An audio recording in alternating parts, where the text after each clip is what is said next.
Hello and welcome to the Charmin Ultra Hole in okay. Hello and welcome to the Charmin Ultra Hole in the Hot Seat.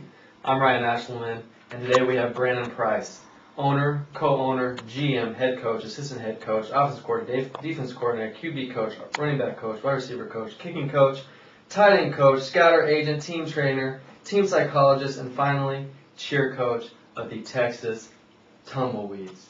How y'all doing today? Pleasure to be here. Brandon, your team has a new name and mascot this year. The team name change was approved by virtue of appeal after breaking Rule 87422-391, Section 42389, subsection B. Why was the name change requested, and how do you feel about it?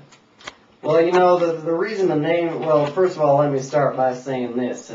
There's been some reports in the print media that the name change came as a result of us having a losing season last year, and that's hogwash. I mean, that's completely hogwash.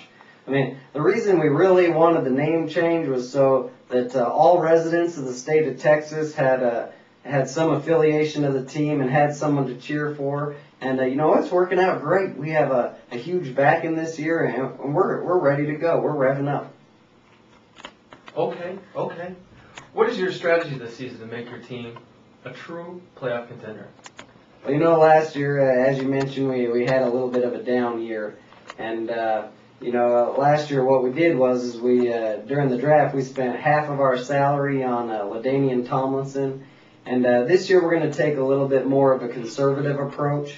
What we're going to do is we're really going to try to draft Lamont Jordan at $30. He's a great player, comes from a great ball club. Next, we plan to draft Peerless Price at $30. He's a great player from a great ball club. And third, we plan to draft Dante Culpepper. He's a great player from a great ball club. And with that core, we believe we can be a playoff contender this year. Okay. Good strategy. Who do you believe are the sleepers of this year's draft? Oh, this year's draft is a pretty good one, and there's some great sleepers out there. For one, a guy who's flown under the radar, who's going to be great this year, in my expert opinion, is Peyton Manning. I mean, not a lot of guys, not a lot of team managers know about this guy, but this kid is great. Peyton Manning for one. The second sleeper I'd have to say is Steven Jackson. Same thing. Nobody really knows how good this player is, and those are my two top sleepers for this year's draft. How about the value picks? Now the value picks, this is an interesting thing to talk about, Ryan. What we have here is if you can get LaDainian Tomlinson between $75, $80 and about $60, you're just getting a hell of a deal for this guy. I mean, this guy will win you championships. Another value pick I'd have to say is Peyton Manning at about $65. That'd be a bargain to get him at that price. Now, there was some talk in the print media about the Montreal Sonic Boom having a losing season, their first losing season in 15 years. Why do you believe that happened? Well, that's one of those interesting things that happens from time to time. Mr. Michael Monnett, he's a veteran manager. He's well respected and well known. The guy has real good teams year in and year out, but I think he's slipping a little bit. The guy is losing his marbles, if you ask me. He spends a good chunk of his salary on Reggie Bush and on a rookie. I mean, I don't know about you, but I'm worrying about him a little bit. I mean, that was just kind of a crazy move last year. Can he? Okay.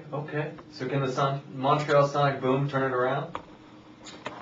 Can Mr. Michael Monnett and this Montreal Sonic Boom turn it around? Well, let me tell you this. He's lucky he ain't in our division. Okay. In light of the NBA referee scandal, do you think the commissioner is handling the league well and preventing similar situations? Well, yeah, Ryan, you bring up a good point. What happened over there at the NBA, it's unfortunate. You worry about those things tarnishing the image of the league, and that's something we need to think about here at the Stallion Football League. And I'm sure Commissioner Monnett will address it. He's been real good commissioner over the years, but I worry, he's slipping a little bit. He's getting soft on us. I mean, you take the expansion team questionnaires, for example, they're not thorough enough. They're not detailed. I mean, take this team out of Reno, for example. What is it, the Reno Card Sharks? I mean, that team is run by the gosh darn mafia, for crying out loud. Erroneous! Erroneous! Well, I don't know, but I mean, I fear for my life. I mean, I fear that these guys might get angry and whack my knees or something, my kneecaps, you know what I mean? Well, who do you think the new commissioner ought to be when Michael Monnett retires? Well, you got to look at a good, honest man, and somebody like that, and you'd like to see somebody who's run a team before, a professional organization, and I'd have to say George W. Bush. He'd be a great one to replace Mr. Monnett there. Okay.